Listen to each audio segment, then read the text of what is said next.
Hey guys, how is it going? So 1,000 Pine points to Roman Bezel, for being here first, and also 1,000 Pine points to Jerry Pena, who I was told was the 300th subscriber. So this is great. By the way, the audience now it will be probably a little bit smaller than usual because Pine Creek is streaming at the same time, and I think we have a large overlap in our audience. But I think it's going to make it even more intimate. So the title of this stream is Christian Apologetics is Older Than Christianity. And what does it mean? What do I want to say by that? Well, last Sunday, Nathan Ormond of the Digital Gnosis fame, together with James Fodor, my most favorite counter apologist, you should all get his book, had a stream which lasted for almost 5 hours, where they were talking essentially about the outsider test of faith. And they were going through clips of believers from various religions, pointing out how various arguments, way of arguing, lines of reasoning, and even specific things that people say are very similar across all religions, or at least a large number of religions, including many of the largest religions in the world. And of course, the point of the stream was to show that it's very easy for people to find those kind of arguments and those kinds of reasons for believing in a God persuasive if they are applied to the religion they already believe in, but they usually don't find it very persuasive when something similar is applied to a different religion. And this seems to be true no matter which religion you are currently in. So you should maybe reconsider, right, whatever your religious background is, because the way how you look at your own arguments is the same, or at least similar, how other believers look at their own religion, and the way how you look at them is similar to how they look at you. So great stream. The link to that stream actually should be in the video description under here. And what I wanted to do, because I really liked it, is to basically add more content on top of it, specifically highlighting arguments in favor of theism, which were made in ancient literature. Because, believe it or not, it's almost exactly the same what not only Christian apologists, but also apologists of other religions say today. So really, the title of this stream could as well be Muslim apologetics is older than Islam, or Mormon apologetics is older than Mormonism. Because, as we will very soon see, nothing really much changes in the world of apologetics.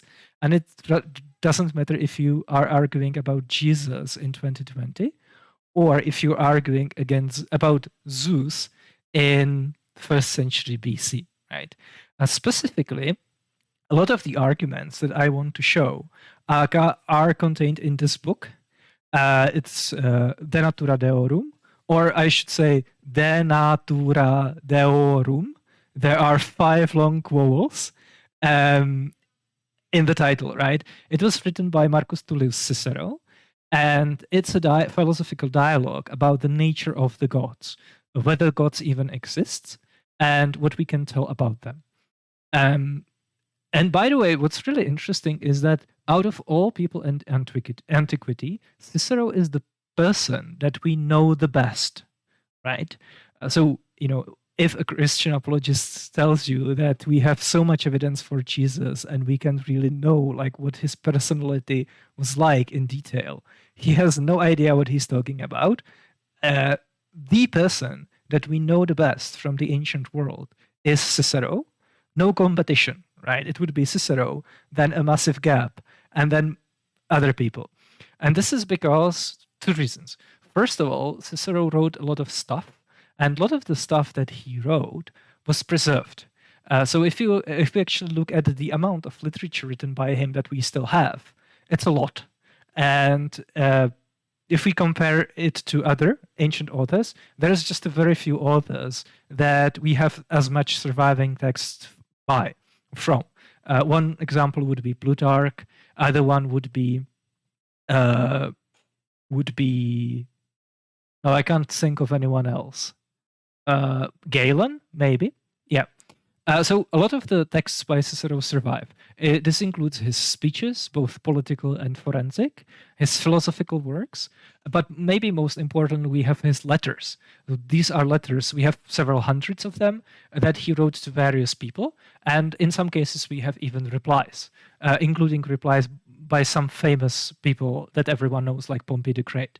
And these letters are very important because they really let us see what kind of person he was, what his personality was like, what kind of character traits he had. And the second reason why we have so much information about Cicero is because a lot of people wrote about him. He was a very important political figure. He was a very important author. And we have a lot of texts about him, including from people that knew him probably personally, like historian Sallust. So we really know what Cicero was like. And he's completely unsufferable. Right? I would dislike him intensely as a person if he was alive today. He's very egocentric. He has extremely high opinion of himself for really not very good reasons. He has this detestable taste, sense of false modesty. He's extremely condescending.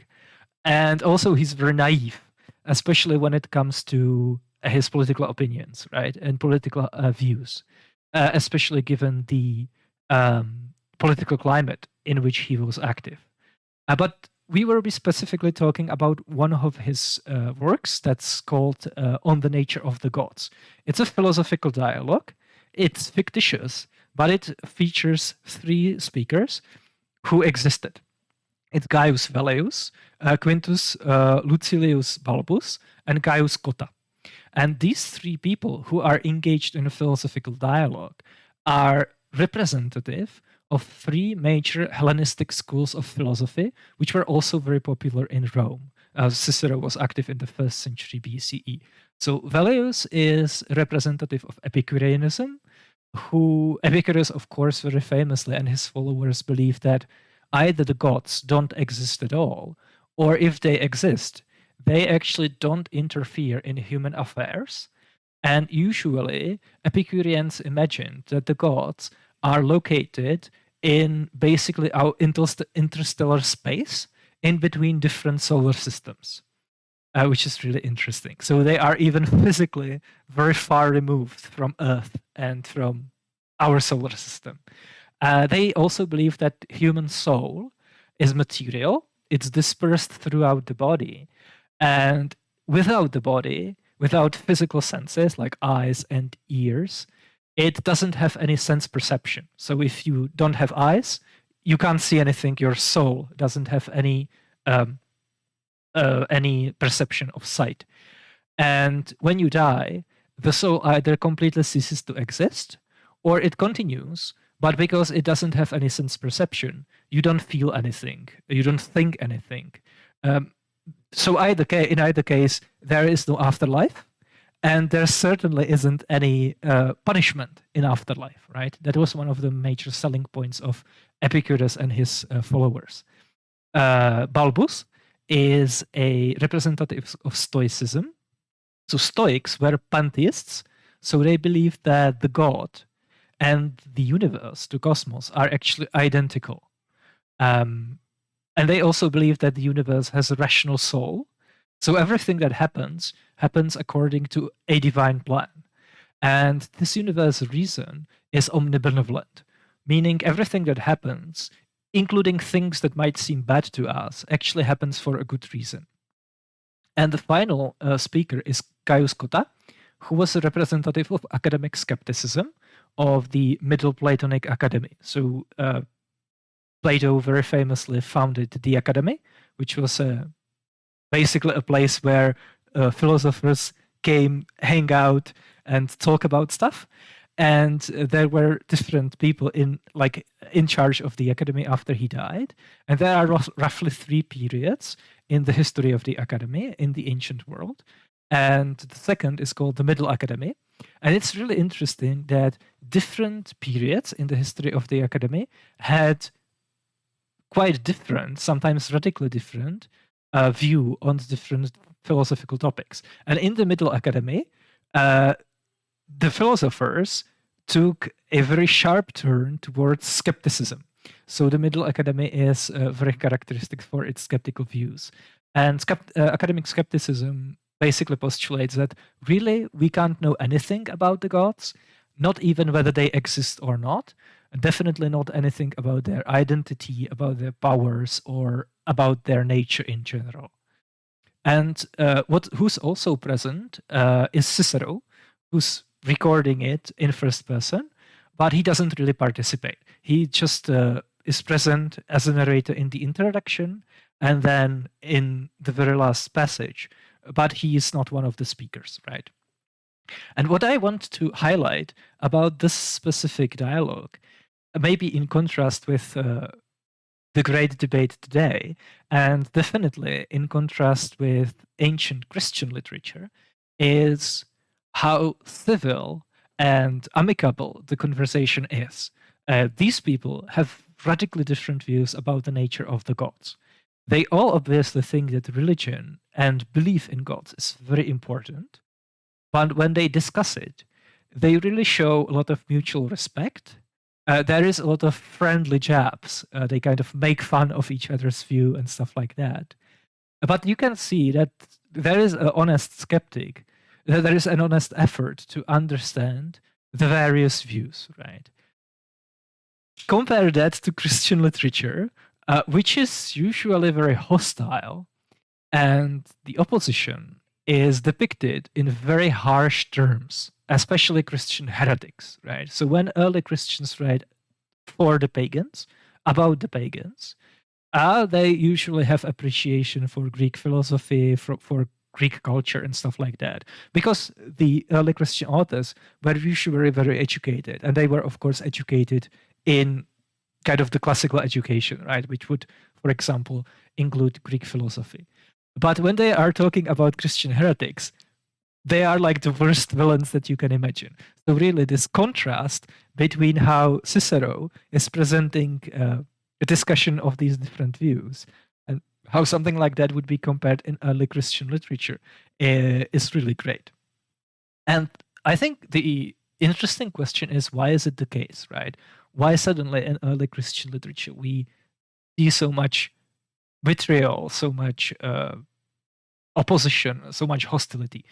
And I think it's at least partially because in Greco-Roman literatures, Greco-Roman religions, there really wasn't that much at stake.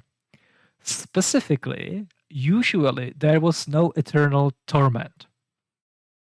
Although in some cases, yes, right? Some views did have the punishment of the sinners in the afterlife. Well, it didn't really matter. That wasn't a huge factor, right? Which means it wasn't really important what you believe about the gods when it comes to your eternity, right? You could believe all kinds of things. That's okay. So suddenly the stakes were much lower, and people could afford to entertain opposing views, to treat each other with respect, because there wasn't literally hell at stake, right? If you got it wrong. And also, the second reason is that in the ancient world, in pre-Christian religious systems, religious practice was much more important than belief, right? So obviously, in Christianity, today and in the ancient world as well, what was really important is what you believe about God, right? So the kind of limits of what you can think about God without these eternal consequences was very narrow, right? Sometimes even it was extremely narrow when we talk about differences in creedal statements and very nuanced theology, or maybe of the Trinity, between different Christian sects.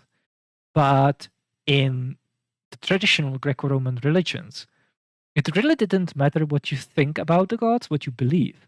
What was most important was religious practice, specifically religious rituals, and even more specifically, sacrificing to the gods, right? That was the thing that everyone had to do. That was the most important thing. because people had this contractual relationship with gods.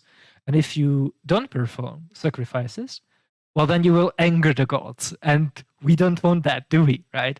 So for a Greek or a Roman, what you think about gods, whether you think they exist, whether you think what you think about their nature, wasn't really that important. As long as you still keep the religious rituals going, right? As long as the sacrificial blood is flowing, blood must flow, right? You are cool. And if you really think about it, that was also the case in ancient Judaism, right? Like, think of the Torah. What is it talking about? Is it a theological work? Does it go in detail about the nature of the God? Does it talk about like his essence, his different attributes? Is it a systematic theology? No, it isn't, right? It's mostly subscribing the kind of rituals that you have to perform as a Levi priest or as a Jew, right? So, for example, the book of Leviticus, obviously, is a massive list of different like religious practices that are prescribed, usually for priests, but you don't really find like an equivalent when it comes to ontology of Yahweh, right, of the Jewish God, because that wasn't that important. It became important much later. So yeah, that's an interesting thing about it. And what I find most hilarious about this is that Cotta, the representative of skepticism, who doesn't think that you can know anything about the gods, including whether they exist or not, was, at the time when the dialogue supposedly took place, get this, Pontifex Maximus, which means he was the Pope, right? Pontifex Maximus is the official title of the Pope, of the papacy, but it actually like predates Christianity by thousands of years, right? In ancient Rome, it was the title of the head priest, of the highest priest in the Pontifical Council. He was called Pontifex Maximus. And this dialogue basically says that the Pope at the time, the Roman Pope at the time of the pagan, traditional Roman religion, was a skeptic who didn't really think that you can know anything about the gods for sure, right? So that just shows you the kind of world that these people live in. They didn't have any problem having a priest, even the highest priest, who couldn't really tell you that with that much confidence anything about the gods. Now, Cotta, even though he was a skeptic, still thinks that rituals are extremely important. But he's a lobster king about it, right? So he thinks that they are important basically for pragmatic reasons, which means the official Roman cult and the various religious festivals and practices bring people together. They boost the cohesion, social cohesion of the group, and the sense of collective identity for the Romans, right?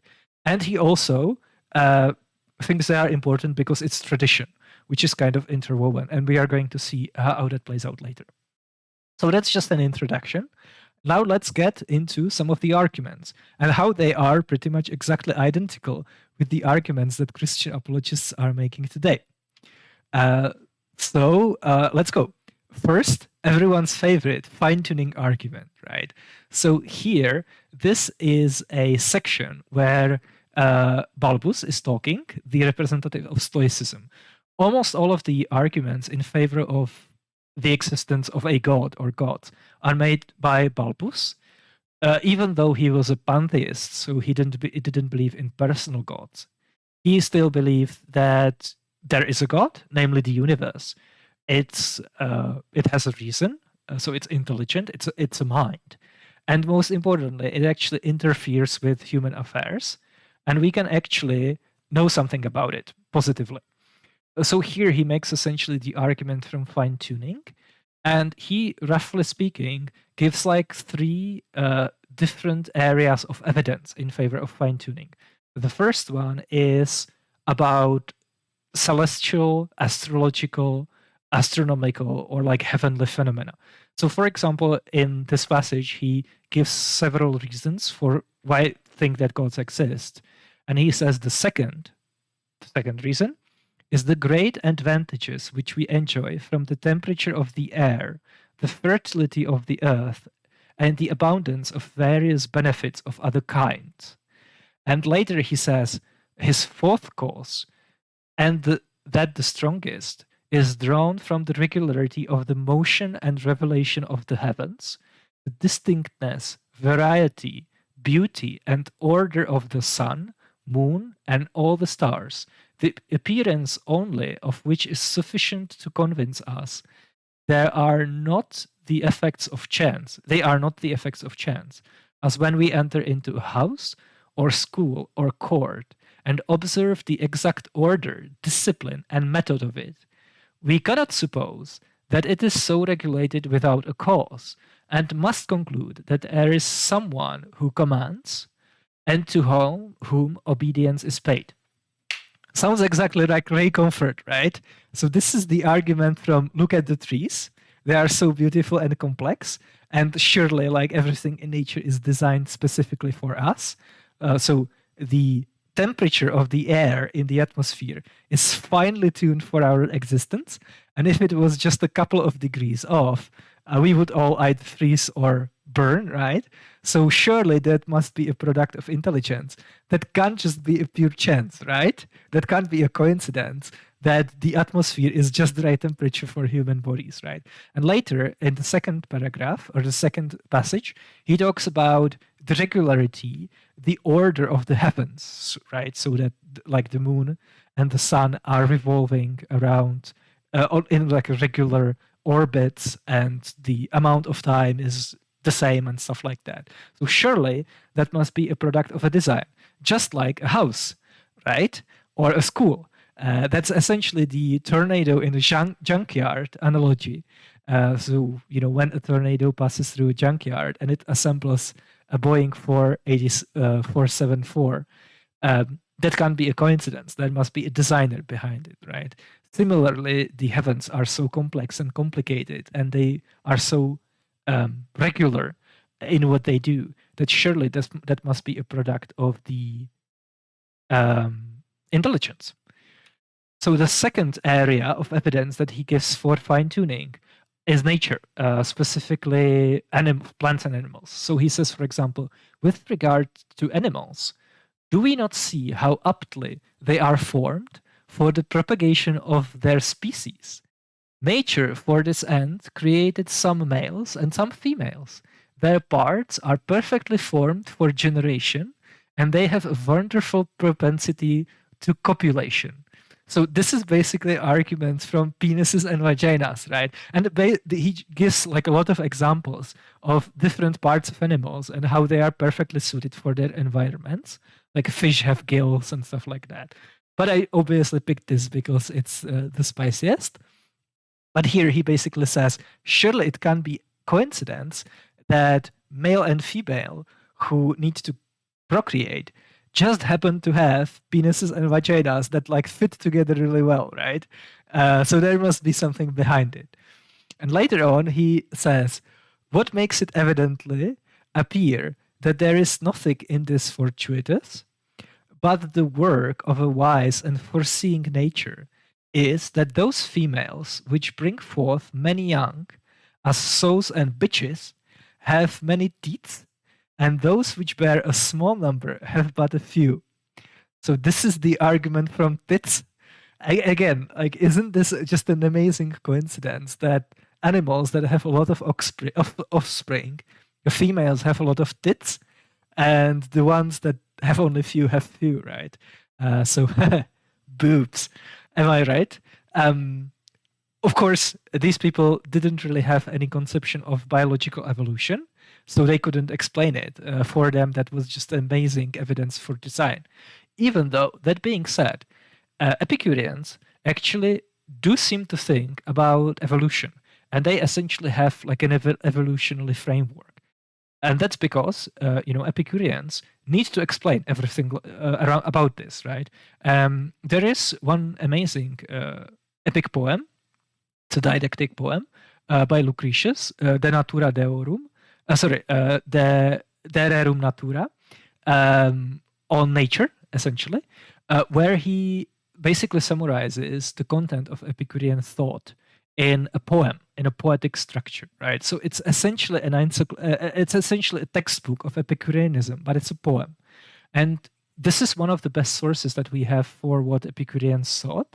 And there he goes on to explain how is it the case that everything in nature seems to be designed, even though the gods, if they exist at all, had nothing to do with it. And he basically comes up with evolution, right? He says that, of course, everything is made out of atoms, because Epicureans were atomists, and these atoms coincide, and they form like clusters, which give rise to objects of different shapes, including animals and human bodies. And what he says that at the very beginning, various random collisions of atoms gave rise to bodies of different shapes. So all kinds of crazy shapes that you can think of. Of course, most of them were not viable. He, for example, says if you just had like a lump of feet, but no mouth, that kind of animal couldn't survive because it wouldn't be able to feed itself, right? Or if you could if you had an animal which had feet and mouth but no eyes or other senses, it would die as well because it wouldn't be able to perceive the external world, right? So only the random configurations of animal bodies that were fitted for the environment and could perform all the functions like reproduction, digestion, sense perception, and stuff like that survived, and everyone else died. And that's why we seem to have animals that are perfectly designed for their environment, even though the actual cause is random, right? Which is exactly what evolution says, if you think about it. The only thing that he doesn't have, so he has like this environmental fitness in his like evolutionary thought, but what he doesn't have is random mutations, right? So he thinks that essentially animals always give birth to animals of the same kind. He's a creationist in that sense, right? So he doesn't have this idea that organisms grow in complexity over time and they randomly mutate to be better fitted for the environment. Like in his conception, it's basically like one-off event. It happened once when the Earth was formed. And there was this like one-off selection where all the organisms or the plants and animals that were not fitted for the environment died out immediately. So we were only left with plants and animals that are fitted for the environment. But yeah, that's essentially like evolutionary thought thousands of years before Darwin.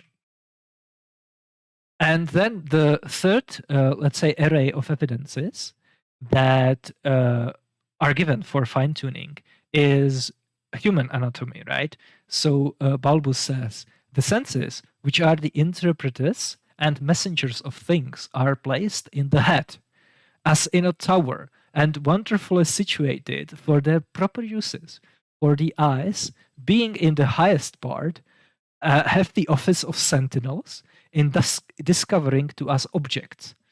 The ears are conveniently placed in a high part of a person, being appointed to perceive sound, which naturally ascends. So here the justification is that sound, as we all know, goes up. So that's why ears are up, right? So even the justification is not true. The nostrils have the like situation because all scent likewise ascends, and they have, with a great reason, a near vicinity to the mouth, because they assist us in judging of meat and drink. So again, even human anatomy seems to be finely tuned for us to function, right? So that's why we have eyes on top of the head, on top of the body. That's why nostrils are so close to the mouth, so that we can like smell, for example, if food we are about to eat is rotten. And a little bit later, he says, and as in a building, the architect averts from the eyes and nose of the master those things which must necessarily be offensive. So has nature removed far from us, far from our senses, what is of the same kind in the human body. So again, we have essentially the argument from penises and vaginas, right? He says the reason why they are so far removed from like eyes and ears and nostrils is because they are not very pleasant, right? And surely it would be bad design to have your nose right next to your asshole, right? That wouldn't make any sense. So the fact that it's not the case surely points to a designer. So this is the fine-tuning argument. As you can see, you could basically copy-paste it and put it in like inspiring philosophy presentation today, and that would be completely legit. Then we have everyone's favorite argument from miracles. And this is how this kind of apologetics is similar to Christian apologetics when it comes to arguing about the resurrection of Jesus, for example. Right? Like, oh, that obviously doesn't predate Christianity. That would be super interesting regarding, for example, Jesus mythicism. But as far as we can tell, Christian apologetics about Jesus is only as old as Jesus. But yeah, the argument from miracles is, of course, much older. And it was widely accepted that supernatural events happen. Greeks and Romans were especially big in predicting the future from divine signs. And they gave a lot of examples. So here, Balbus, for example, says, in the war with the Latins, when Postumius, the dictator, attacked Octavius Mamilius, the Tuscan, at Regulus, Castor and Pollux were seen fighting in our army on horsebacks. So we actually here have an appearance of Castor and Pollux, right? Castor and Polydeuces, the divine twins. And later on, he talks about predicting the future. What do predictions and foreknowledge of future events indicate?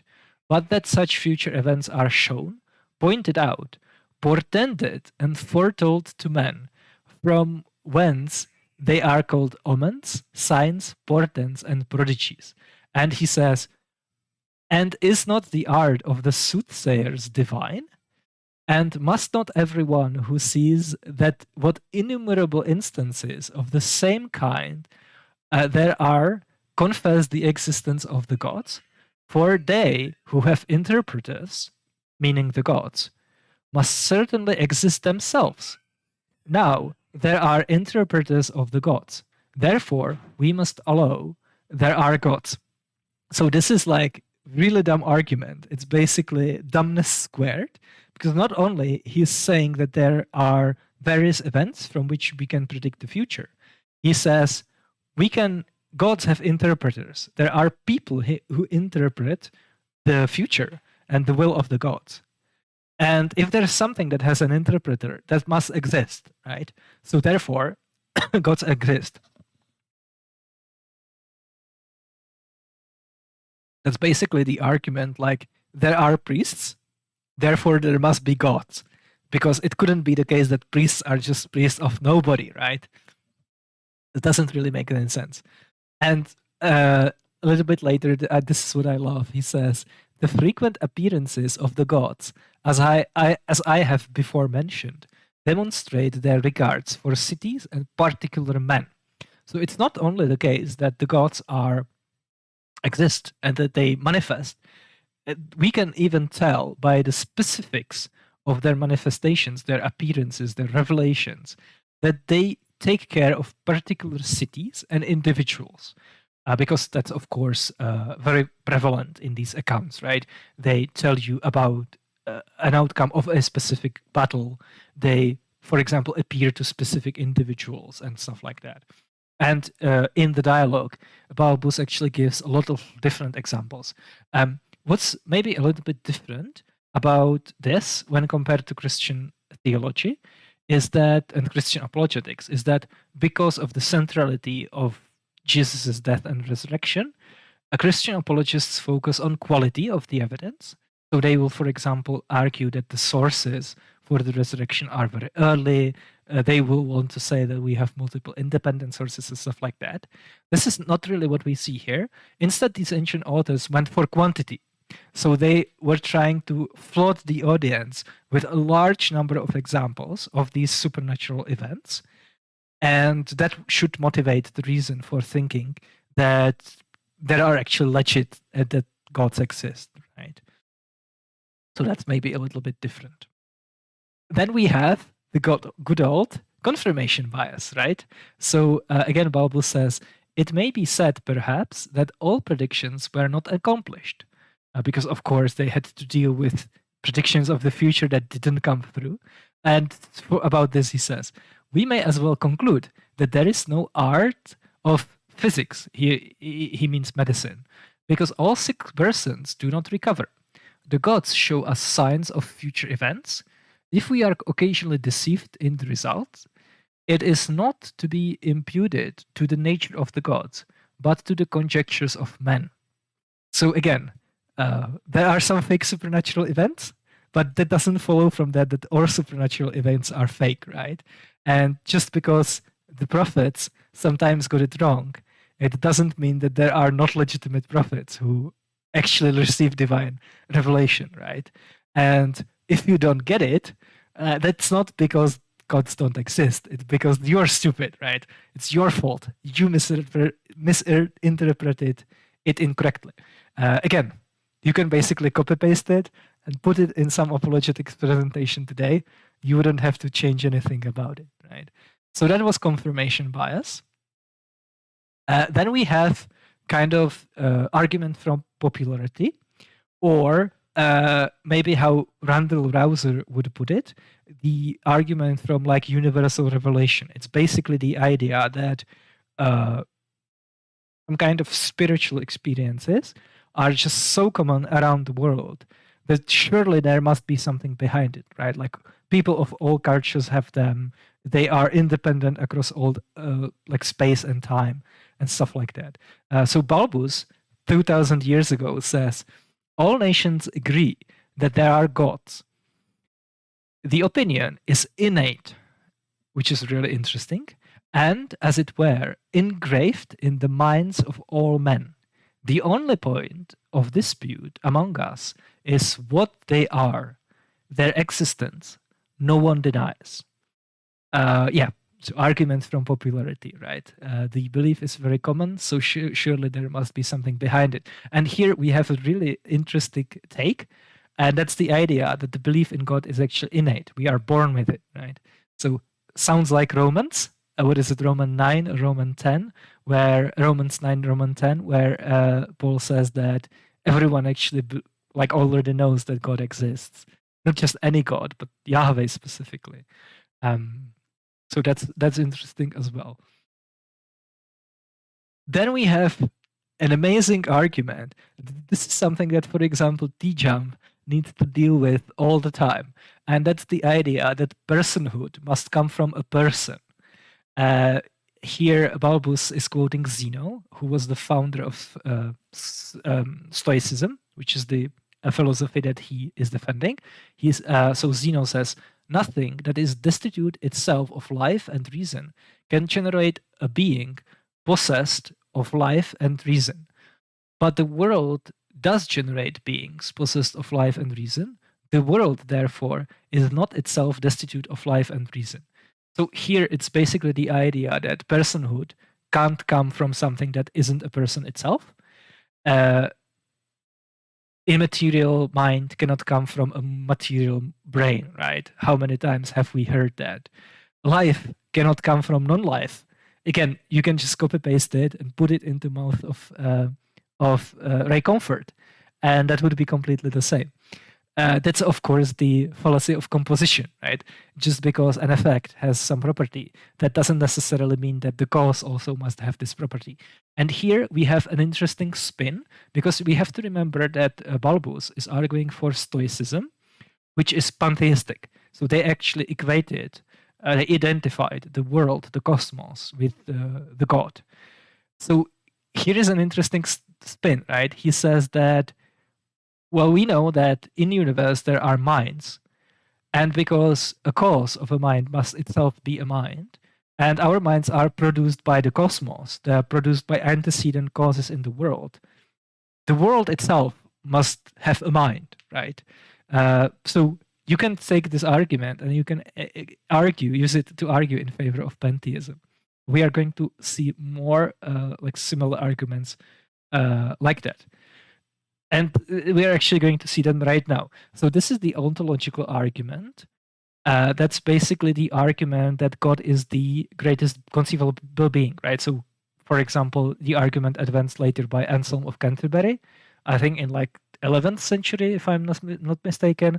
It's the idea that like God is the greatest conceivable being, and it's better for the greatest conceivable being to exist than it is for it to not exist. So therefore, God, the greatest conceivable being, must exist. And here Balbus is again quoting Zeno, who says, "That which reasons is superior to that which does not. Nothing is superior to the world. The world therefore reasons." So here we have essentially the same structure of the ontological argument, but he just replaces God with the world, with cosmos. So a Christian today would say, the God, Yahweh, the God of Abraham, Isaac, and Jacob, is the greatest conceivable being. Therefore, it must exist. But here, Zeno is saying, well, we know, like everyone agrees, that there is nothing greater than the world, because the world contains everything, right? Cosmos contained all of existence in their conception. And that which reasons, that which has a mind, is of course greater than something that doesn't have a mind. Again, everyone agrees with that. Therefore, the conclusion of this ontological argument is that cosmos, being the greatest being, must have a mind. Therefore, the universe is identical with God, with the God, right? So, as was proven. And this highlights another thing that I want to talk about, which is how intuitions of theologians and philosophers are like super unreliable, right? Because they are actually all over the place. Here we have an argument which essentially has the same structure as the ontological argument that was later put forward by various theologians of various religions, but including Christianity. But the underlying intuition is completely different. So the conclusion is different, right? Here the conclusion isn't there must be a God. The conclusion is the world is the God, because the underlying intuition is that there is nothing greater than the world. A little bit question begging, but yeah, it seems to me, and this is super important, that this kind of theological intuitions are actually culturally determined. They are culturally dependent, right? They are the various theologians and apologists are essentially conditioned in order to find various things intuitively plausible by their existing religious tradition. That's why for Christian, what is like super plausible about Christianity is going to look very implausible, not just to a non-Christian, like to an atheist, but also, for example, to a Muslim. And this is exactly what we are seeing here in this passage, right? Different intuitions, different outcomes. This is why, for example, I think that basically the entire career of people like Josh Rasmussen is just a complete waste of time, right?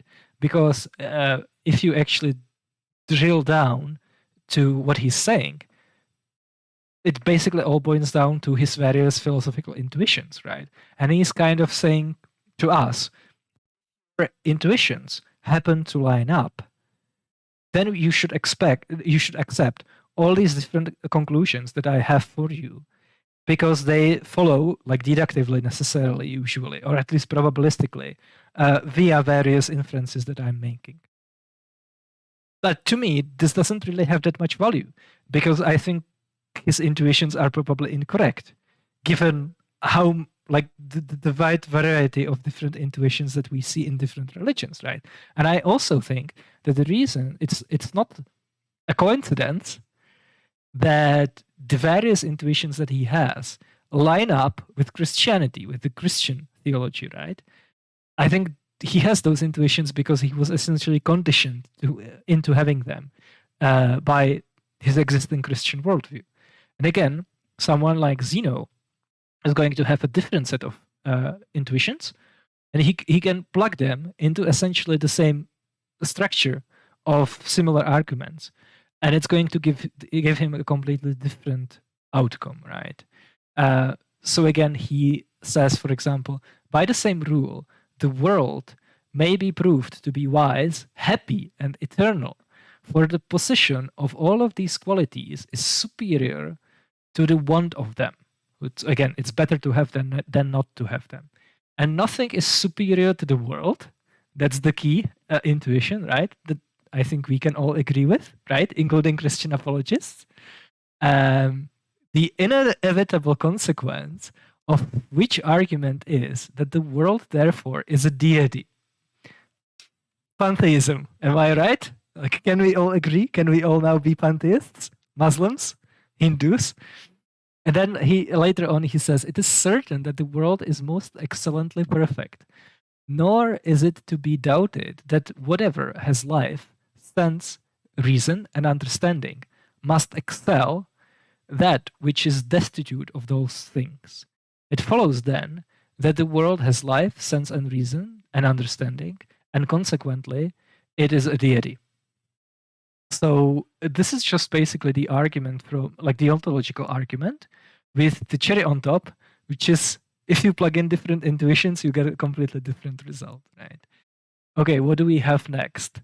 Yeah, this is basically expression of fideism.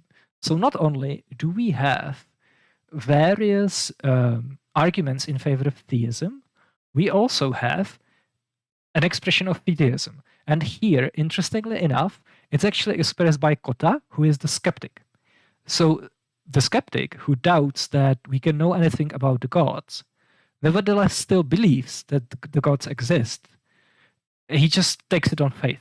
More specifically, he says, I have a right to demand from you, meaning Balbus, as a philosopher, a reason for the religion which you would have me embrace.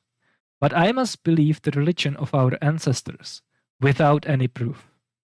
Again, as I was saying, he was the Pope, Pontifex Maximus, right? He was a skeptic, but he still subscribed to the traditional religions of the traditional religion of the Romans, for the reasons that I just outlined, right? So it brings social cohesion, it brings the sense of identity, and it's just appropriate to pay honor and respect to the ancestors and to basically continue their tradition, like to move forward with that. So he just feels obligated to believe without any proof, which, if you ask me, like, I have a lot of respect for that. I definitely appreciate people who just don't hide behind arguments and just say that outright. I think that's definitely, we should definitely appreciate that. So those were arguments for theism, but it also contains a lot of, the dialogue it also contains a lot of arguments against theism, right? They are usually advanced by Velleius, who argues in favor of Epicureanism, and they are also advanced by Cotta, who is a skeptic. So Velleius makes more like positive arguments against, and Cotta, being a skeptic, is more raising doubt and like poking holes in the validity and like factual accuracy of the various arguments and propositions, right? So let's go through that. So not everyone in the ancient world was an atheist, and I was looking around actually, and this is a really interesting exercise. I was trying to find who was the earliest atheist who talks about atheism, right? Because we have various people who were identified as atheos, which means they were without gods. It usually meant, it originally meant that they were abandoned by the gods. So the gods just left them to their own devices. But later, the word atheos came to mean what it has always meant and what it means today, which is someone who positively asserts that there are no gods, that gods do not exist, that the universe is godless, not just someone who lacks belief in God, right? Like, I'm sorry, if you are atheists, that's not what atheism means. It's definitely not what it has meant ever since, like, Aaron Ra and Matt Dillahunty and, Christopher Hitchens and these kinds of people. And it's definitely not what atheos meant in antiquity, in ancient Greece, right? It meant someone who positively believes that there are no gods. So I was trying to find out who that is, right? Who were the first atheists? And the problem is that the claim is usually made about someone else. by people who are themselves theists. And it's very difficult to tell whether they characterize the opposition charitably. Because it could be the case that, like, being an atheist was essentially an insult, right? So a lot of philosophers were called atheists, but they were probably not. In some cases, we know that they were not, but in some cases, we don't know. But we think it's reasonable to believe this was just a mischaracterization of their position, right? But as far as I was able to tell, the earliest person who maybe is an atheist and talks about atheism is Epicurus. He wrote many interesting plays. Some of them seem to be criticisms of religion, of various aspects of religions. And one of them was Bellerophon. It didn't survive, but there is this fragment, which is really interesting. And for us to understand it, it's interesting to understand the context. So Bellerophon is, I think, a son or grandson of Perseus, the guy who, slain Medusa. And as we all know, when the blood of Medusa spilled on the ground, two beings jumped out of the blood. Pegasus, a she-horse with wings, or a winged horse, and a giant with a golden sword. I think his name was Chrysaor, but I can be wrong about that. So here we have Perseus we have Pegasus in Greek myths, right? But interestingly enough, unlike the movie Clash of the Titans, Perseus is not the hero who flies on Pegasus, because he actually has his own flotation device. It's the winged boots of Hermes. He is given a bunch of magical artifacts by Hermes, and one of them is boots that fly. But if you are shooting a movie about it, especially in like 60s or 70s or whenever the Clash of the Titans was shot, this is something that you probably don't want to depict because it's going to look super silly. So they just gave him Pegasus, right, in the movie. It's close enough. Pegasus is featured in the myth, so why not make Perseus someone who flies on Pegasus? But it's actually not. And the Greek hero who is associated with riding this winged horse is Bellerophon. And towards the end of his life, he has an interesting idea.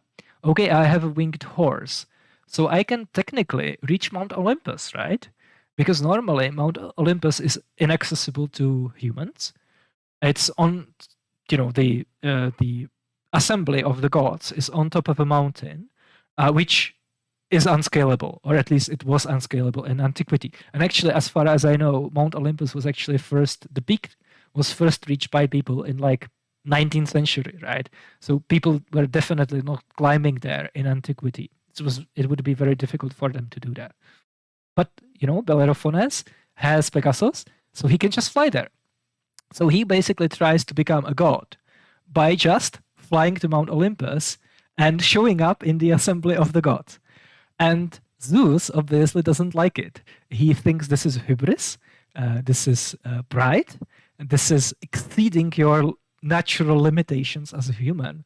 So he does the thing that Zeus does. He strikes him with a lightning, and Bellerophon dies as he's flying up towards Mount Olympus.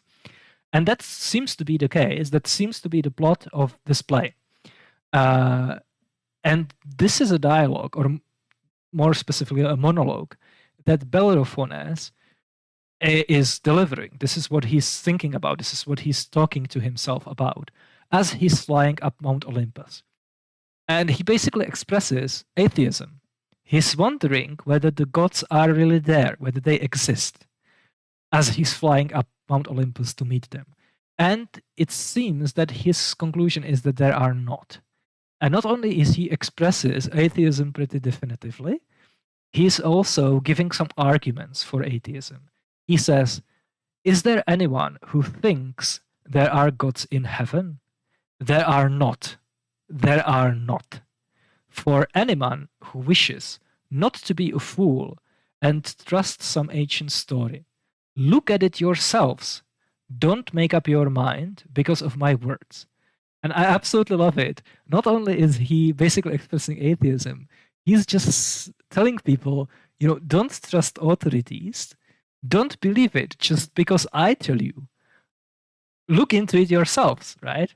This is brilliant advice. And I find it super spicy that such a good epistemology comes already in what could be the first articulation of atheism by an atheist, right? He says, don't just take my word for it, investigate it yourself. That's really amazing. And then he goes on to say, I think that tyranny kills so many men and steals their possessions, and that men break their oaths by sacking cities. But the men who do such things are more fortunate than those who live each day piously at peace. I know that small cities honor the gods, cities that obey stronger, more impious men, because they are overpowered by the strength of their arms. What argument is this? Which argument is this? That's obviously the argument from evil, right? Why is it the case that pious men suffer and impious men prosper? Why is it the case that small cities that honor the gods are still conquered by large cities that don't honor the gods that much, but have much larger armies, right? This is the argument from evil. So here we could have a first formulation of atheism by an atheist and the problem of evil. Of course, we don't know the whole context of the scene and the entire play. It could, for example, be the case that at the end of the play, Bellerophon is actually punished by Zeus specifically for atheism. And this is not actually what Epicurus himself believed, right? It could be the case that as Bellerophon is flying up the Mount Olympus and he's thinking about whether God exists, he concludes that they don't, and he's punished by the gods. That's entirely plausible, and we don't actually know whether this is the case or not because the play is lost. But it has been argued that this is the oldest articulation of atheism by an atheist. So let's go back to Cicero, De Natura Deorum, and let's see how it is argued against, how it argues against theism. We have some atheists mentioned here as well. So here I think it's Velleus who says, what think you of Diagoras, who was called the atheist, and of Theodorus after him? Do they not plainly deny the very existence of a deity? Protagoras of Abdera, who you just now mentioned, the greatest sophist of his age, was banished by order of the Athenians from their city and territories, and his books were publicly burned, because these words were in the beginning of his treatise concerning the gods. I am unable to arrive at any knowledge whether they are or are not any gods. So here in the dialogue, it lists some famous philosophers that were ostensibly atheists. Again, we are not exactly sure whether this was the case or not. The introduction to the work by Protagoras is relatively well. It seems that this is legit. And yeah, I find it super interesting that he was, if I'm not mistaken, either he had to flee Athens to avoid being sentenced to death, or he was actually sentenced to death and he decided to flee to exile. Because in Athens, it sometimes happened that if you were given the death penalty, you could still escape. They just gave you basically exile as an alternative punishment, as an option. But yeah, I mean, his books were burned. That's not really justifiable in any case. Yeah, so what do we have here? So first argument against theism is really similar to how non-theists argue today. And it's basically, how did the God create the universe? What's the mechanism?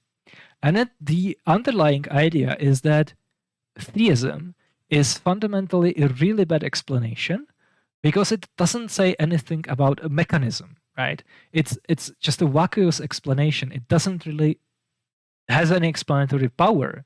It's just inventing an explanation But it doesn't say anything about mechanisms. Because if you think about it, what's really valuable about explanations is it provides some kind of description of causal mechanism, of mechanism that connects causes and effects. And the reason why this is valuable is because we can then take the causal mechanisms and we can apply them to events in the future, right? So if we, for example, see some particular event taking place in the Hadron Collider, and we postulate that there is some elementary particle causing it, like, that's not much of an explanation on its own, right? It's just thinking, okay, there is a boson that does it. Isn't really explain anything on its own. What makes it a valuable explanation is because there is a description of what the boson is, and there is a description of how its existence and its particular behavior causes the observation, right? The things that we actually see in the Hadron Collider. Of course, in physics, this is a mathematical explanation or a description, and fundamentally, but in different disciplines like psychology, geography, ecology, it can be a different kind of explanation. And the better this description, the richer this description is, the better the explanation is, right? Because ostensibly, it's more useful for predicting what's going to happen in the future. But it's not the case with theism, right?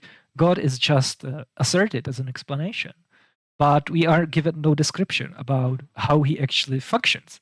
What's the causal mechanism that connects his actions and his decisions with things that we observe? And here, Velleus, the Epicurean, makes the same argument. He says, "For with what eyes of the mind was your Plato able to see that workhouse of such stupendous toil in which he makes the world to be modeled and built by God?" Here he's speaking at Platonism, because of course Stoics, as all philosophers, or I would say almost all philosophers in the ancient world after Plato, claimed to be followers of Plato, right? What materials, what tools, what bars, what machines, what servants were employed in so vast work? How could the air, fire, water, and earth pay obedience and submit to the will of the architect? So again, he's basically saying, look, your explanation is a bad explanation because you're not explaining the causal mechanism, right? You're just asserting, okay, it was the demiurge, which is the case with Plato, right? And with Stoics. But you're not really explaining how he did that. So not much of an explanation, you know? Okay. What do we have next? Hold on, let me see where we are. Yeah, this is also a criticism that can be directly levied against Christianity. And it's basically the idea that the universe exists for a finite amount of time. It's not past infinite, you know? So there was a specific moment in time in which the universe came into existence. God, on the other hand, is eternal, is timeless, right? So why is it the case that the universe came into existence in a specific moment in time as opposed to some other time, right? So why is it the case that as of now, there has only been 6,000 years and not, for example, 10,000 years or 4 billion? That's the question, right? And again, theism, including Christianity, doesn't really provide any answer. It answers it usually by positing that God has a libertarian free will, and the decision to create the universe at a specific point in time and not sooner or later was just a free will decision, right? But that just kicks the can down the road, because then you have to ask, why is it the case that God decided to create the universe at that specific point in time and not sooner or later? And by the way, this works, like this objection works as well, if you think that God himself is timeless, because we are not talking about what God did and in what time God did it. We are talking about the moment of creation, which is a moment in time. So we are not saying, why is it the case that God created the universe 6,000 years ago? We are saying, why is it the case that as of now, there has been 6,000 years and not, for example, 10,000 or 2,000 or some different number, right? So the objection still stands, even if you're talking about a timeless God. And the free will defense or the free will counter objection or the solution is basically by saying that it was just a free will decision. Just kicks the can down the road. You have to explain why is it the case that God had the decision to create the universe so that now it is as old as it is, as opposed to a different age. And if you say that's where the explanation ends, again, that's not much of an explanation, and it just boils it down to randomness. But here again, values, the Epicurean says, but I would demand for you both why these world builders started up so suddenly and lay dormant for so many ages. For we are not to conclude that if there was no world, there were therefore no ages. And later on he says, I desire therefore to know, Balbus, why this providence of yours was idle for such an immense space of time. Did she avoid labor? So again, like, why is it the case that God was doing nothing and suddenly he decided to create the universe? And a little bit later he says, if it was in order that God might be better accommodated in his habitation, then he must have been dwelling an infinite length of time before in darkness, as in a dungeon. But do we imagine that he was afterward delighted with that variety with which we see the heavens, the earth adorned? What enlightenment could that be to the deity? If it was any, he would not have been without it so long. And this is kind of getting to a different argument, which was also already done in Christianity, before Christianity. And it's basically the same argument that Pine Creek makes today. He thinks, and I agree, that if there is a omnibenevolent and omnipotent, perfect God, then he wouldn't create. Because why would he? He has absolutely no reason to do it. He's perfectly self-sufficient. He's perfect already. The state of existence is already perfect with only God in it. And creating the world can only make it worse, right? Because the world, sans God, without God, is by definition worse than God. So if you already have just God and you add universe to it, then the total perfection goes down, right? Like the level of perfection goes down. And the idea is that if God is really perfect, he wouldn't create in the first place.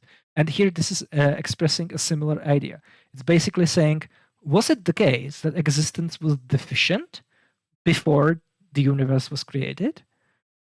If yes, then God, being all-powerful, would have already created a long time before. He wouldn't suffer existing in a state of deficiency, right? So what changed at the moment of creation? And why is it the case that the moment of creation took place at that specific point in time, as opposed to earlier, when God existed without the universe? Yeah, that's the idea. Yeah. So what do we have next? We have essentially what I was already talking about, and it's the idea that intuitions about gods are arbitrary, right? Or more specifically, there seems to be culturally dependent or culturally conditioned. And here, again, Values is expressing that in a really amazing way. He's essentially formulating the same argument, but he's using vocabulary which was unique to, and ideas which were unique to antiquity. Because specifically in ancient thought, there was an idea that sphere is the perfect shape. Of all of the different geometrical shapes, sphere was perfect. And this was very important, for example, in Pythagoreanism. It was later important for Plato, who basically adopted that idea from Pythagoras. And That's, for example, the reason why Greeks believe that planets, including the Earth, are spherical.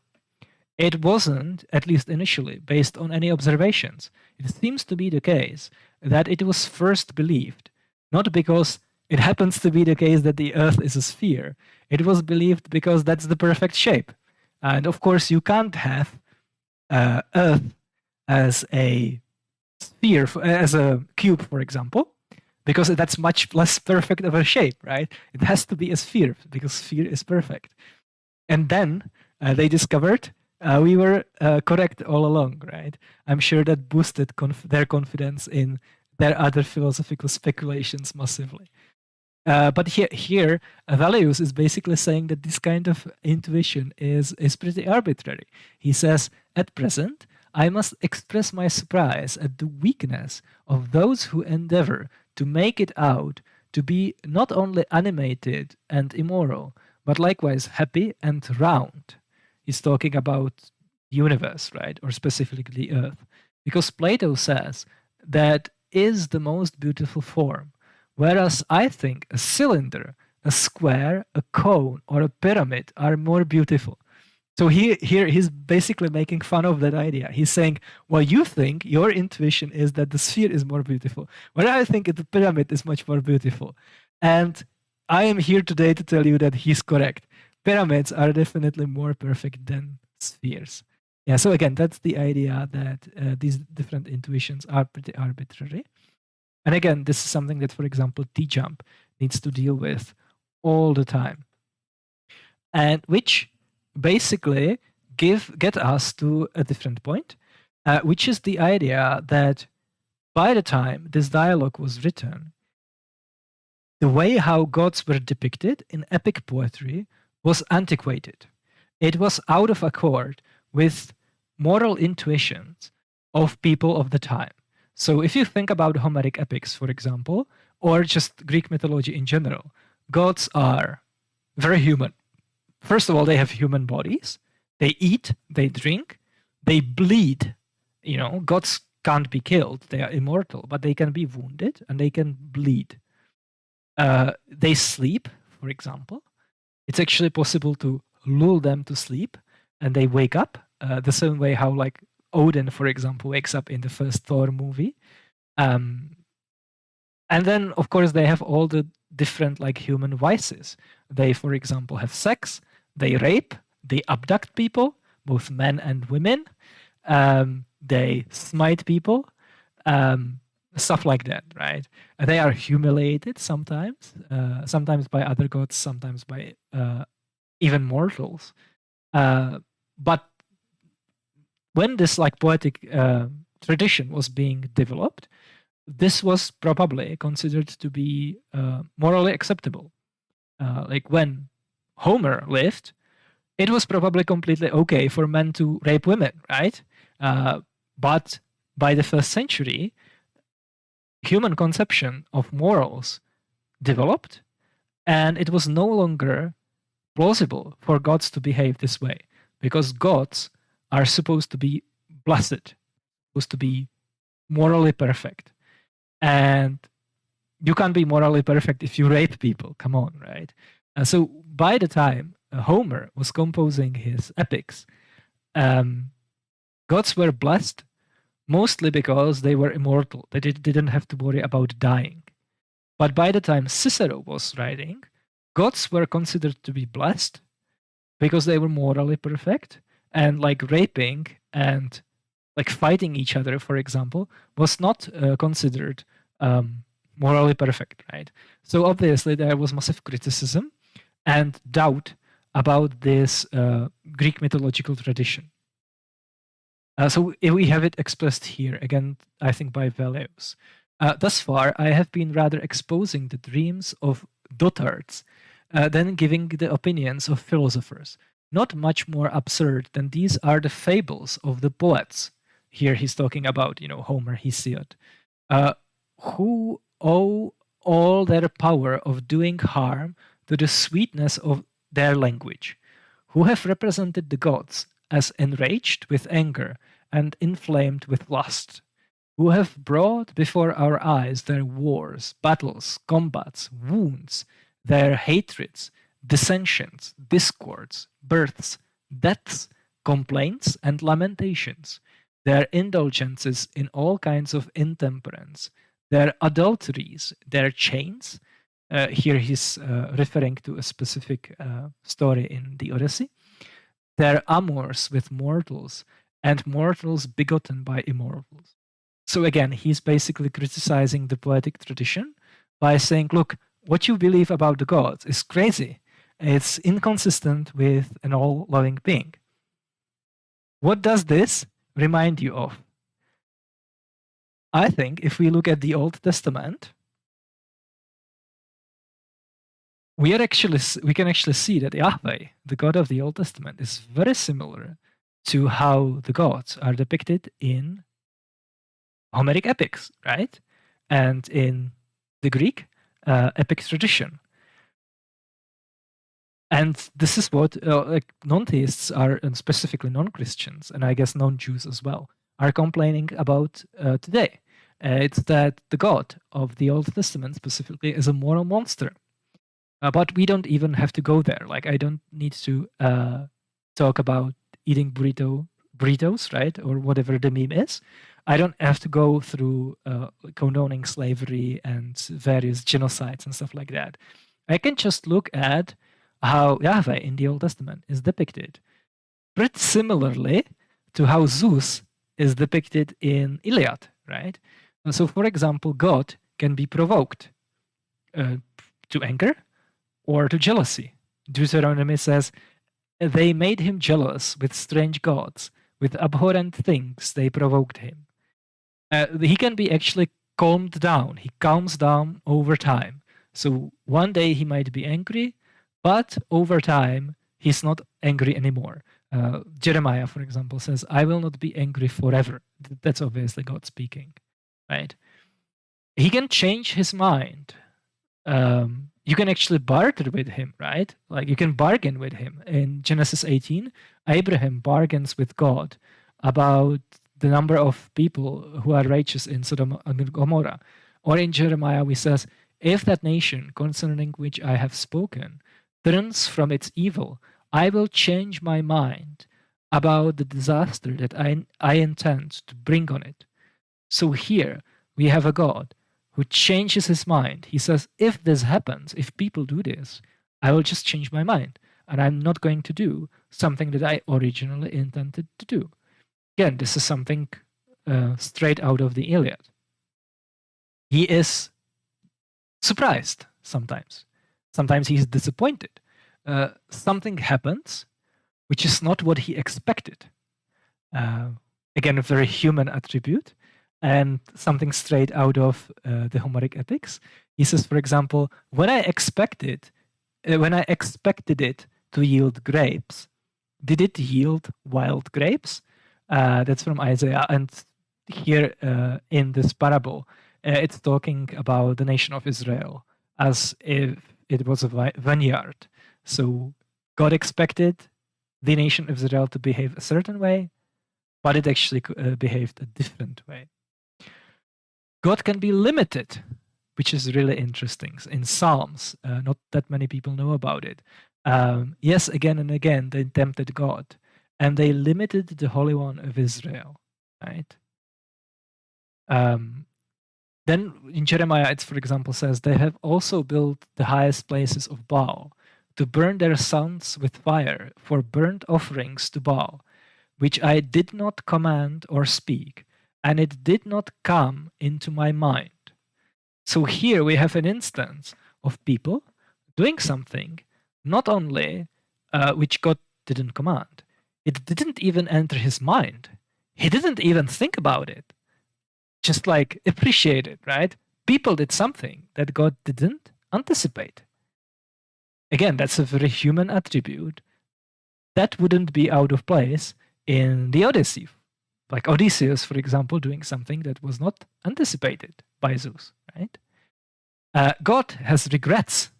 He actually repents, and he has regrets of his own actions. He says, I greatly regret that I set up Saul as king, and he turned back from following me and has not performed my commandments. Do you know who else has regrets? Zeus in the Iliad, right? When things don't go according to his plans. God's actions can actually be thwarted. Just think about how insane that is, right? God can also have pity, right? He can be moved by pity. So people can do something which actually causes pity in him. Judges, for example, say, the Lord was moved to pity, but are they groaning because of those who oppressed them and harassed them?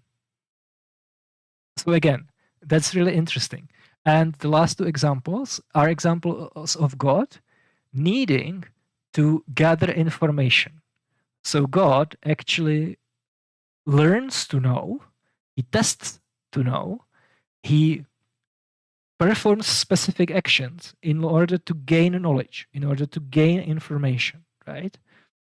So in Deuteronomy it says, the Lord your God is testing you to know whether you indeed love the Lord your God with all your heart and soul. So here, God is testing people. Why is he testing them?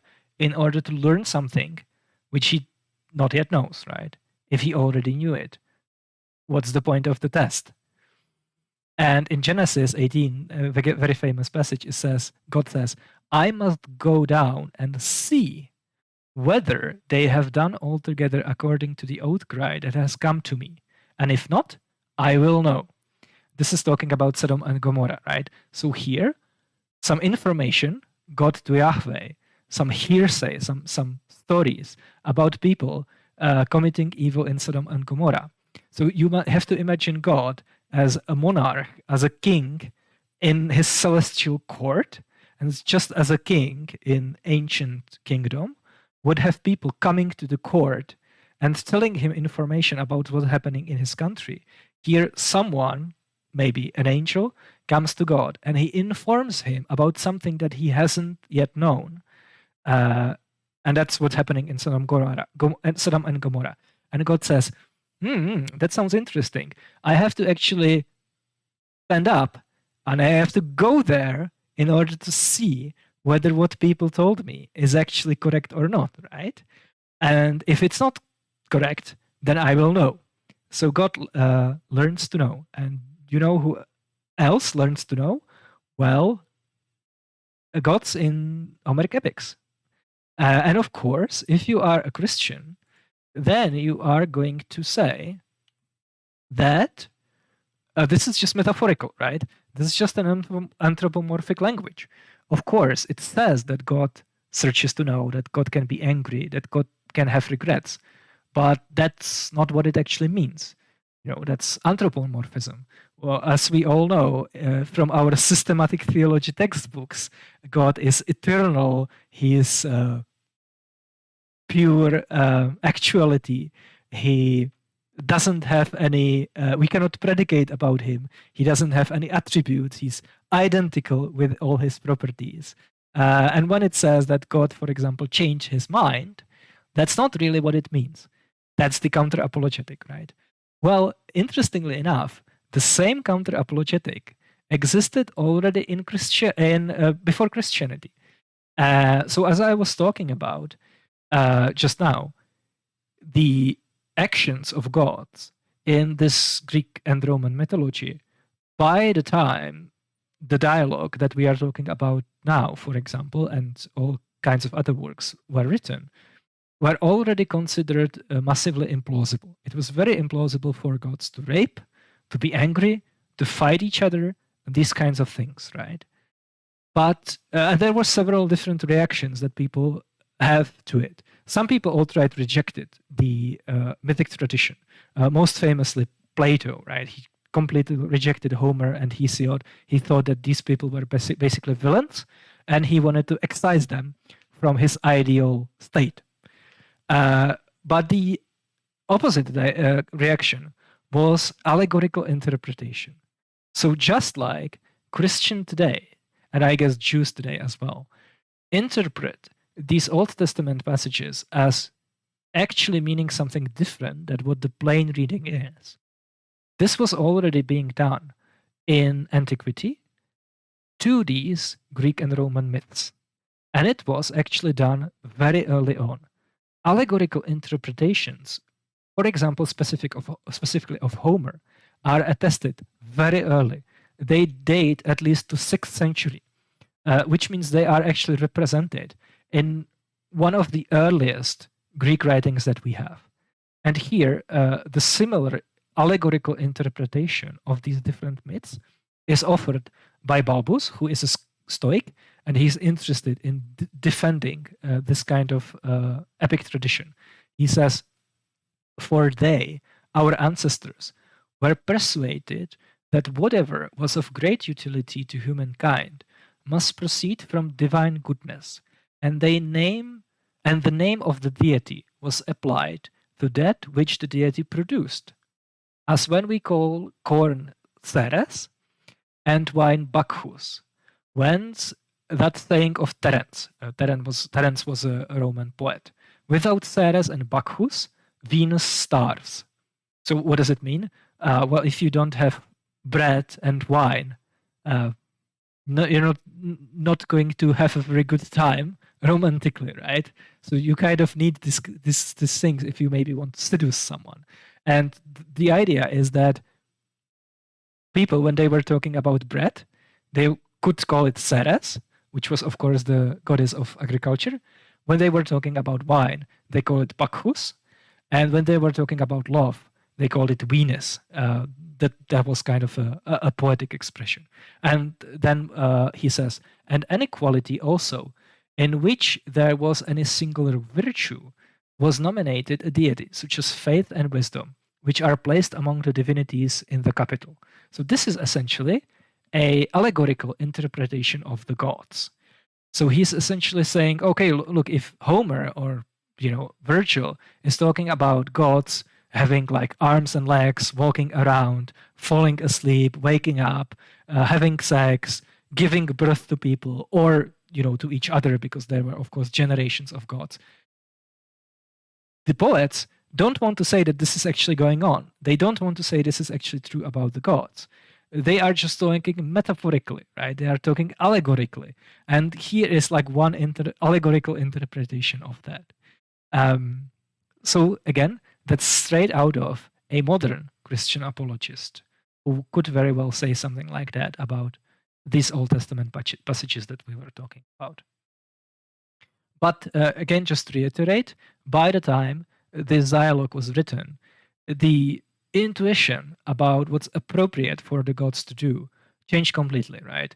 That's why, again, Velleius the Epicurean says, "That which is eternally happy cannot be burdened with labor itself, nor can it impose any labor on another, nor can it be influenced by resentment or favor, because things which are liable to such feelings must be weak and frail." And later on he says, "Their life," meaning the life of the gods, "is the most happy and the most abounding with all kinds of blessings which can be conceived. They do nothing," meaning the gods. "They are embarrassed with no business, nor do they perform any work. They rejoice in the possession of their own wisdom and virtue. They are satisfied that they shall ever enjoy the fullness of eternal pleasures." Here, the intuition lines up exactly with the intuition that Pine Creek Doug has, right? If there is a God who is really all-powerful, all-knowing, perfect, then he doesn't do anything. Because why would he? He's already perfect. And by him doing anything, he cannot increase his perfection. He can only decrease it. For him to do anything, it could only get worse, right? And here the idea is that gods who are already blessed, they are already perfect, don't do anything. Because why would they, right? Do you really think they would mingle with human affairs? That would just make them upset with us. They would just make them angry at us, at our own like failures and imperfections. So that can't be the case.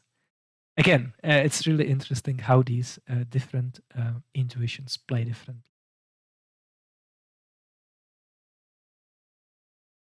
Okay, that we already had that. Argument from ignorance. Argument from ignorance was already known to be a fallacy in the ancient world. And here we have Velleius charging the Stoic with making essentially an argument from ignorance. He says, but because you do not conceive that nature is able to produce such effects without some rational aid, you are forced, like the tragic poets, which we were just talking about, when you cannot wind up your argument in any other way, to have recourse to a deity. And later on he says, these are effects. These effects are to be explained by reason, but because you are unable to assign any, you have to recourse to a deity as your last refuge. That's the argument from ignorance, right? Or the rebuttal to it. It's the pointing out the fallacy. It's basically saying, okay, if you don't know what the cause is, if you don't know what the explanation is, you just put God in, you fill the gaps with God, right? That's just like so contemporary. Okay. Okay, I think we already had that. Here there is some doubt expressed about miracles. So we were talking about how previously the Stoic made arguments about miracles. Here's some refutation of them. Specifically, this is Cotta speaking, the skeptic. So he's being very skeptical and he's raising doubt. And we were already talking about how there was supposedly an appearance of Castor and Pollux. And this was used as evidence for the existence of the gods. And Cotta is asking, do you really take that print of horse hoof, which is now to be seen on a stone and Regulus, to be made by Castor's horse? So not only was there a story about the appearance of Castor, there was actually physical evidence.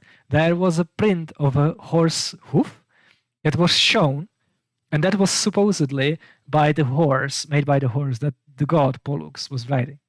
And Cotta goes on to say, should you not believe what is probable, that the souls of eminent men, such as the Tindaridae, are divine and immortal, rather than that those bodies which had been reduced to ashes should mount on a horse and fight in an army? If you say that was possible, you ought to show how it is so, and not amuse us with fables, with fabulous old women's stories, right?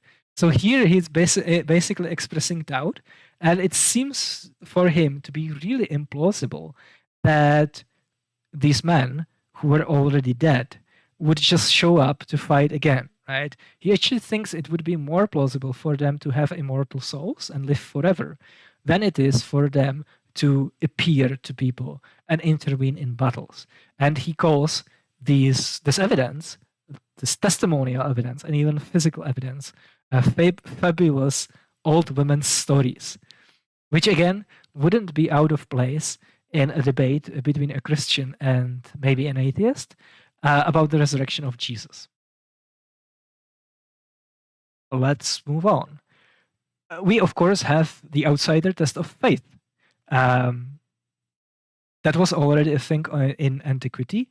And again, Cotta the skeptic is basically pointing out that, if the gods exist, why is it the case that everyone has like a radically different ideas about who the gods are? Why there is such a disagreement? And he says, if these are deities which we worship and regard as such, why are not Serapis and Isis placed in the same rank? Serapis and Isis were, of course, deities worshipped by the Egyptians. And if they are admitted, what reason have we to reject the gods of the barbarians? Thus should we deify oxen, horses, the ibis, hawks, asps, crocodiles, fishes, dogs, wolves, cats, and many other beasts, because of course these animals were worshipped as deities in different religions, for example in Egypt. If we go back to the source of this superstition, we must equally condemn all the deities, from which they proceed. So here he's basically saying, look, like, you reject all these other gods, right? You don't worship the crocodile, obviously. You're not an Egyptian. So why the double standard? Like, if you reject these deities, you should reject your own. You should reject Jupiter and Minerva. And later on, he makes this really interesting argument. He says that there actually isn't just one Heracles or Hercules. There were several. And again, he points out like the inconsistencies and the plurality of religious beliefs, even when it comes to like the same person, Heracles, right? He says, but yet I should be glad to know which Hercules should I chiefly worship, for there have been searched, for they who have searched in those histories, which are but little known, tell us of several. The most ancient is who he thought with Apollo about the Tripos of Delphi,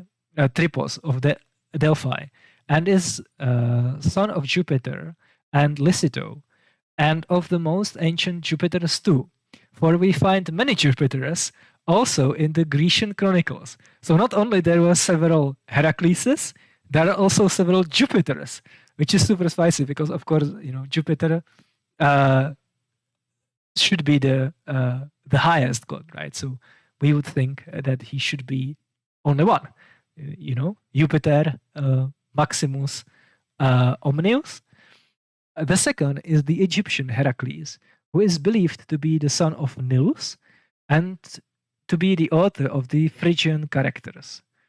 The third, to whom they offer sacrifices, is one of the Idae Dactyli. That was a group of deities.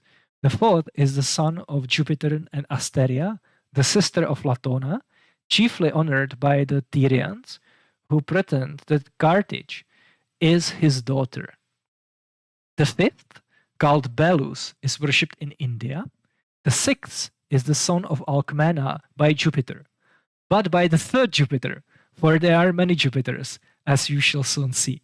So again, this is kind of making fun of the whole thing, right? Like, even if we boil down to one specific god, what seems to be there are actually several, because different people worship different characters. And this is, of course, caused by, at least to some degree, syncretism, because in the ancient world, religious systems were not exclusive. They almost never required you worship only one deity or one set of deities and none other. And one way how to incorporate and harmonize different religions is through syncretism, by basically identifying different gods that different people worshipped with some god that you worshipped already, right? So that's why, for example, people in Britain in antiquity worshipped Mars. Of course, they didn't call him Mars. That's just what the Roman authors, like Caesar, for example, thought, right? Or that's how he expressed it. When he was talking about a god of war, he would just naturally think, of course, they must be worshipping Mars, because there is just one god of war, Mars. They're just worshipping him by a different name. But then the problem was that the actual content of the religion was different. The things that people believed about these gods were different. For example, who their ancestors were, where they came from. So then you had like 5 different people, all named Hercules, worshipped by different nations differently, with different theologies. That's essentially equivalent to the outsider test of faith. Then we, of course, have argument from evil. We already saw it formulated by Epicurus, but here we see it formulated by Cotta. He says, Diogenes the Cynic used to say of Harpalus, one of the most fortunate villains of his time, that the constant prosperity of such a man was a kind of witness against the gods. So again, we have the idea that wicked men prosper, and it's really implausible if there are gods who first are all loving, and second, care about people and about justice in the world, right? And the second example is even spicier. Dionysius, of whom we have before spoken, after he had pillaged the temple of Proserpine at Locris, set sail for Syracuse, and having a fair wind during his voyage, said with a smile, See, my friends, what favorable winds the immortal gods bestow upon church robbers. So this is super spicy, right? So here we have someone who robbed a temple, and not only was he not punished, he was actually, the gods actually blessed him with favorable winds. And again, that's basically the argument from evil. And if you are, again, a theist, probably the first thing that pops in your mind is the free will defense. You know, like it's not the God who causes evil, it's people. Well, don't you know, the free will defense was already known in Christianity, and there was a rebuttal to it, which is essentially the same as like the ones that we use today. So Cotta says, the fault, you say, is in man, if he commits crimes. But why was not a man endued with a reason incapable of producing any crimes? How could the gods err? So again, he is anticipating the free will defense, specifically the defense that the evil is caused by man, not by the gods or the god. And he's essentially saying, look, the buck stops at the top. Ultimately, God is to blame. He is the ultimate cause. So it boils down to his decision. He, in Christianity, for example, decided to create such that the fall would take place and all of the sin and evil would follow. Because he ostensibly, at least in most Christian theologies, knows the future. So he knows that would happen. Or at least he didn't put a fence around the tree of knowledge of good and evil, right? If he did, there wouldn't be any problem. So this is the same kind of argument. There is, of course, a rebuttal to the confirmation bias. So we already seen confirmation bias deployed. And it turns out that the concept of confirmation bias was already known in antiquity. So people knew like this is a logical fallacy. And they argued against it. And here Cotta again says, but good men have sometimes success. They have so, but we cannot, with any show of reason, attribute that success to the gods. Diagoras, who is called the atheist, being at Samothrace, one of his friends showed him several pictures of people who had endured very dangerous storms. See, says he, you who deny a providence, how many have been saved by their prayers to the gods? I, says Diagoras, I see those who were saved, but where are those painted who were shipwrecked? And this is a very famous anecdote. Diogenes the Cynic went to this temple at Samothrace, where basically people who prayed to the gods in a storm on the sea were saved, and they essentially attributed, of course, them being saved to the gods and to effectiveness of their prayer. And in order to show gratitude, they offered some offering to the temple of the gods at Samothrace. And Diogenes, this was offered to him essentially as evidence for the existence of the gods. Like, look at all these people, or look at all the gifts, all the offerings of all the people who were saved thanks to the prayers that they offered to the gods. Diogenes, being a good atheist, says, okay, well, where are all the gifts from the people who were shipwrecked, right? And he's essentially pointing out the confirmation bias. You are just counting the hits and you are ignoring all the misses. Because not everyone who is caught at sea by a storm and prays to the gods is saved. And maybe we can go one step further and say that if we good at relative frequencies at which people are saved, praying to the gods actually doesn't make any difference, right? You will either be saved or shipwrecked either way. So that's the refutation of confirmation bias. And that's about it. There is one additional argument that I wanted to go through, but it's fairly complicated. And I think my voice is actually failing me. And I don't want to lose my voice, and I definitely don't want to use it. I still want to have it tomorrow. So I'll just skip that, and we will cover it some other time. Which means now for something completely different. So skip, ignore that. Here is the favorite, my favorite, I guess your guys' favorite segment of the stream, where we just completely switch gears and we talk about something that I find interesting. It's unrelated to the topic, the main topic of the stream, but it's still interesting. And it's going to be fairly short because we are going for almost 2 hours now. So I picked something fairly short. And that's the movie 300. I have to do a review of the movie at some point, specifically focusing on historical inaccuracies, because it's a really mixed bag. It's based on a comic book novel, and it seems to me that the author actually read Herodotus, who is the primary historical source for the events surrounding the Battle of Thermopylae, because it contains a lot of like anecdotes, a lot of individual like components that you can find in Herodotus, and only in Herodotus, and that you wouldn't invent if you were just writing a comic book and you took like a basic history textbook and you didn't actually write Herodotus, right? But on the other hand, of course, it's completely ahistorical, right? And it's like pretty spicy when it comes to politics and these kinds of things. So I have to do a review of that at some point in time. But one specific thing that I want to mention is that in the movie 300 and in the comic book novel on which it is based, it depicts various monsters being present in the Persian army.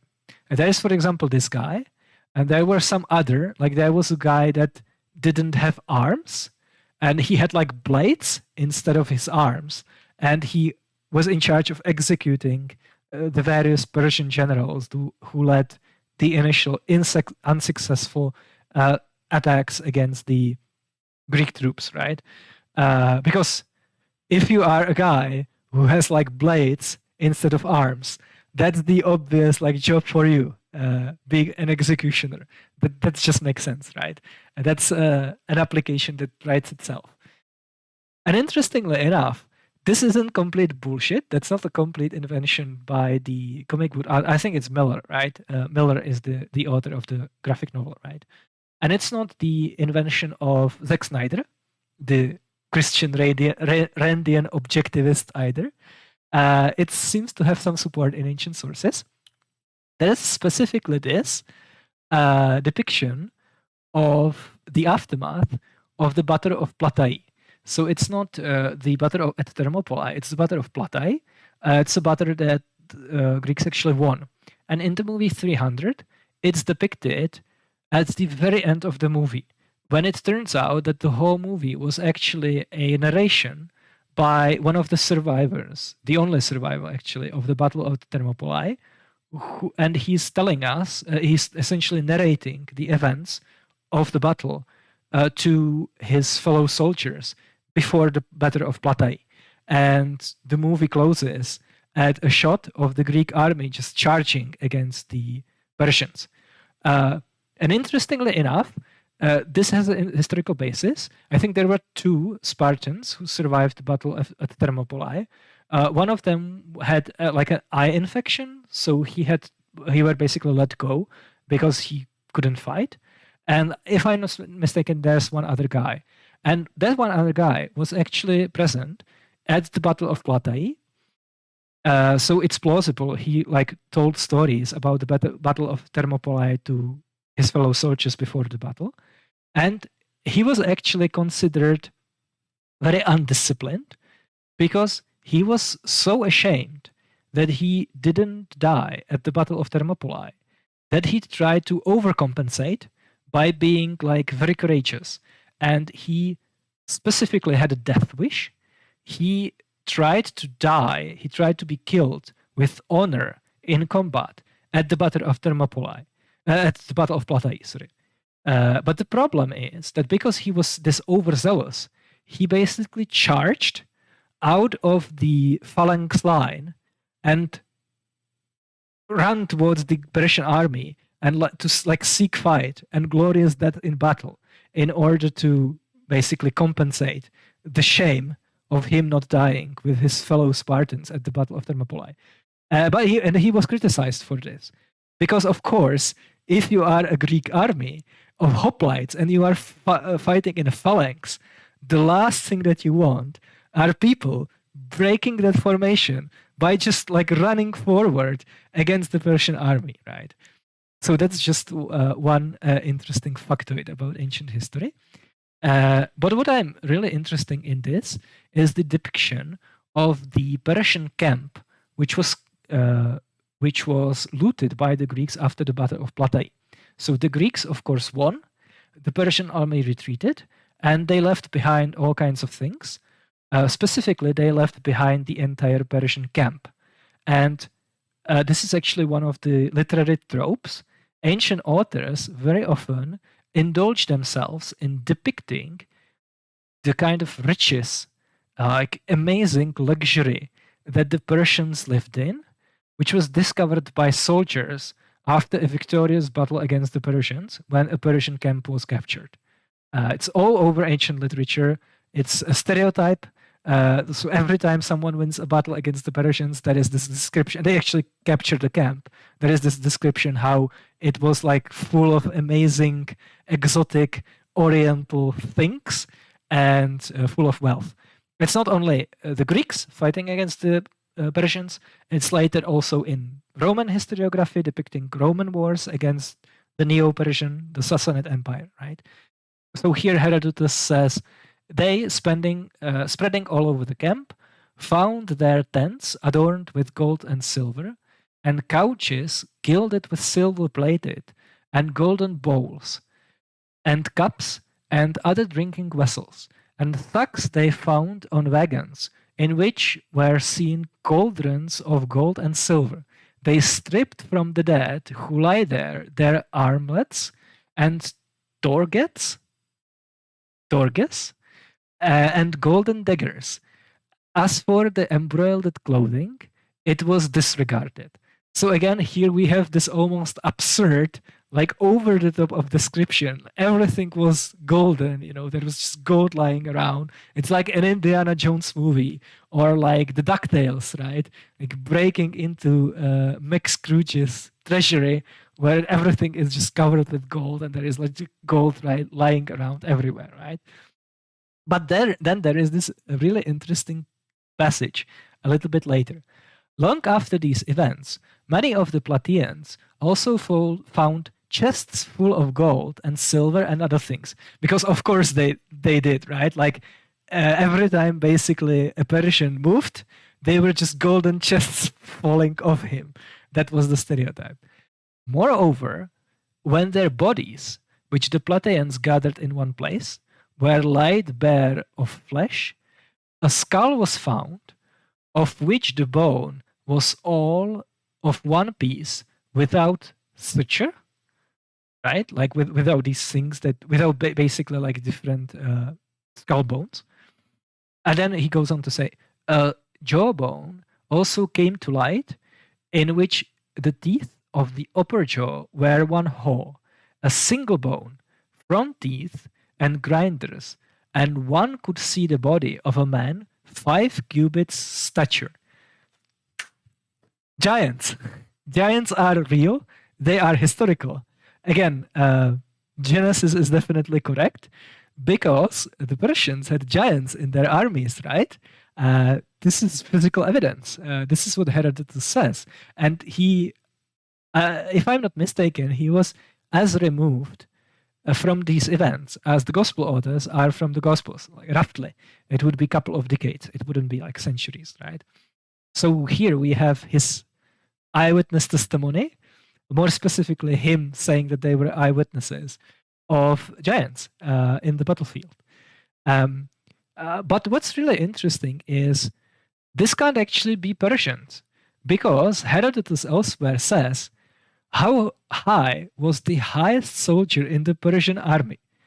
Just think about how crazy it is, right? He, when he describes like the Persian campaign against the Greeks, he actually even mentions how high the highest Persian was. His name was Artacheas, He was the overseer of the digging of the canal at Athos. It's here. It's part of Chalkidiki, the peninsula.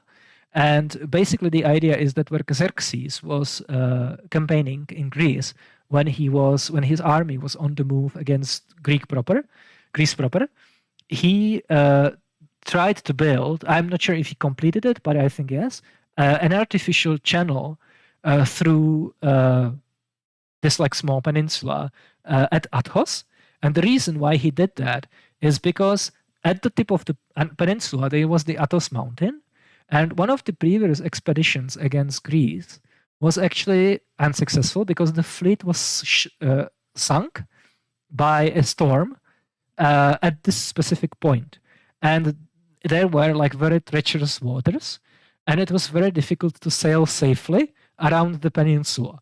There were probably like rocks and stuff like that. So he just wanted to avoid any kind of trouble by building an artificial channel through this like very narrow peninsula. And we actually know the guy who was overseeing the construction. And according to Herodotus, he was the highest or the tallest person in the Persian army. Herodotus says that without 4 fingers, which was a unit of measurement, length measurement, he had 5 royal cubits, which means he would be about 8 feet tall or 213 centimeters, which means the skull of the guy or the bones of the guy found at Platae could not have possibly been Persian, right? Because that conflicts with what Herodotus says elsewhere, which means the Greeks had giants also. So not only there were giants on the Persian side, there were also giants on the Greek side. I'm of course being facetious, but yeah, this is just something that I find super, super interesting. Okay, I'm completely exhausted. I hope you guys enjoyed it. Let me see if there are some questions from the audience. I have to really plan this to be a little bit shorter because yeah, I probably won't be able to speak tomorrow. I was drinking also cold water, which isn't probably good for your voice. Yeah. A lot of people saying I'm amazing. That goes without saying. Trevor says, better to die a Spartan at Thermopylae than to be 300 Rise of an Empire and die at the box office. That's very true. The Rise of the Empire is obviously much, much worse. I've actually never seen it, but just through osmosis, about what I've heard from like my classmates, yeah, it's pretty terrible. So maybe I could do like a review of that as well. But a review of 300 is actually a really interesting video idea for a stream. Yeah. He was the original Leroy Jenkins. Yeah, pretty much. I think the Leroy Jenkins meme is more like him disregarding all the planning. But yeah, this guy just wanted to die. So he just basically threw himself at the enemy. I'm not actually sure if he did die. I would have to look it up. But yeah, it was criticized by his like contemporaries. I think that's in Plutarch, if I'm not mistaken. So yeah, extremely exhausting stream, which means I won't be unfortunately doing party on Discord, but I can actually promise you right now that I will be doing an after party on Discord next week. I'll just plan for something a little bit shorter, maybe 45 minutes, 60 minutes, something like that. And we can all just go to Discord. By the way, if you are not a member, you should definitely be, because there are interesting conversations happening there as well. And there are really cool people participating. The link, again, is in the description below. As I mentioned last time, I'm aiming at 1,000 subscribers by the end of the year. So if you are not subscribed already, definitely do that. Hit the notification bell. Leave me a 5-star review. But do you guys remember when on YouTube you didn't like, you just gave stars? This is like super old school. I think it's maybe 2008, something like that. There were like 5-star ratings on videos, right? I think that not many people know that. But yeah, I remember it was like rate and comment, not like and comment originally. Yeah, so that's almost as ancient as what we were talking about today, but not as ancient as Christian apologetics. So thanks for your attention, and I will see you next week.